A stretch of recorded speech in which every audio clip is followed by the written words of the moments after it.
ऐसा लग रहा है पंखा है अपना। देखो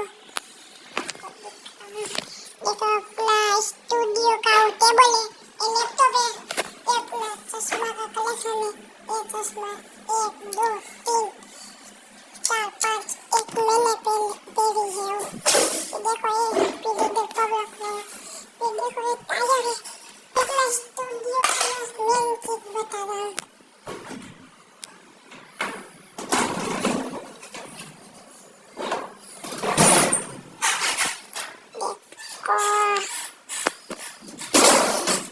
देखो कुछ अपना नजारा ऐसा है।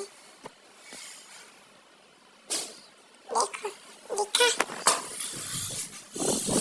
देखो ये लुक्का जुमाई, लुक्का जुमाई। देखो ये पेट्रोल है, अभी वो नहीं निकला कि पेट्रोल की बनती होगी। देखो गाइस लुक्का जुमाई, ये अपना कुछ स्टूडियो है। पढ़ने के लिए कोई बुक्स है, बुक्स। तो अभी हम इधर आपको व्लॉग में दिखाएंगे कि आपको एक छोटा सा व्लॉग कैसा लगा कमेंट में बताना। अभी हम व्लॉग बनाने वाले, तो व्लॉग में बने रहो।